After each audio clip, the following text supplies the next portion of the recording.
There is a new movie coming out in March of 2015, which suggests that General Patton was actually assassinated by Moscow, actually assassinated by Soviets.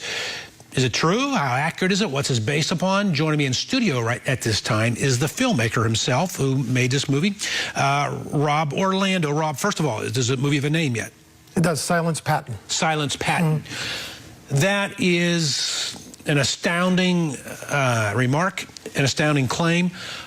Why, do you believe that he was assassinated by Soviets? I think I just got to pick it apart a little bit. One, I used the title silence because I think there's different implications to the silencing of Patton. We know he was silenced with his guns during the war. We know his speech was silenced after the war. We raised the question, was he silenced permanently by Moscow or other sources there? From my point of view, I don't think the theories that have been put out so far hold water. My film claims that there's no Dealey Plaza to this story, and anyone who's tried to Dealey Plaza, even Bill O'Reilly, I've read Bill O'Reilly's book, and Bill O'Reilly largely bases his book on Robert Wilcox's book, Target, Patton. But once you go beyond the motives, and there are motives to kill Patton, there's no doubt about it, from his enemies, and you start getting into the Dealey Plaza of the accident, it falls apart right away. So what we propose is that we use the entree of the assassination theories to explore a much deeper, more complex idea of Patton, such as the Russian influences of the war itself, the negotiations, why Patton has to get out of the way in his speech about Russia, and where these conspiracy theories might be coming from.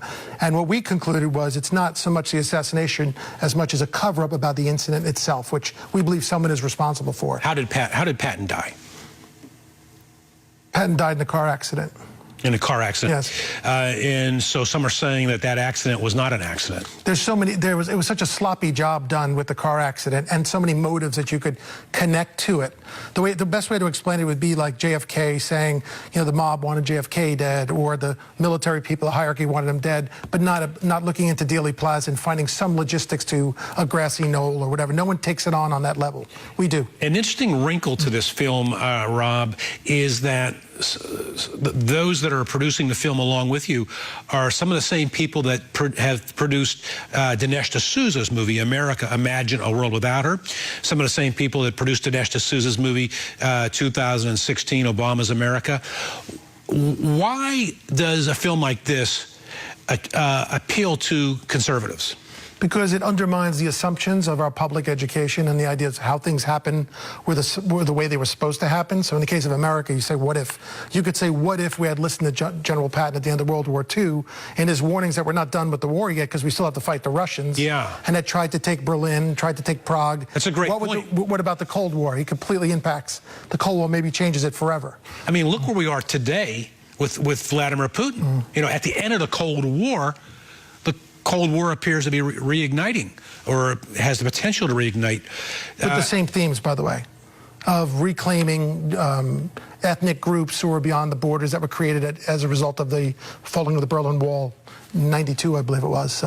So if Patton had his way, we don't know what the outcome would have been, but he said, let's go in and let's go after the SOBs. Let's go after the Soviets, because we're going to have to fight them. We're going to have to fight them anyway eventually. He said it after World War II. Yeah, he said something, again, I think he kind of gets the bombastic take all the time. I think what he was saying was, allow me, Eisenhower, to go to the point where I could push the Russians back to their original border so that Eastern Europe had a chance to flourish and become democracies. And he didn't know what Eisenhower called him off and gave all the secrets to Stalin. A lot went on there.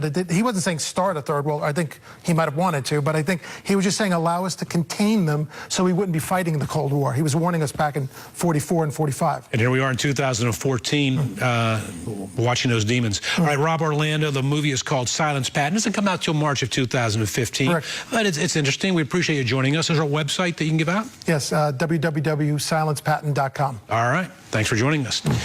All right, our grassroots system panel is next, and they are ready to rip into the burning issues du jour. Stay with me. You're watching The Rick Amato Show on One American News.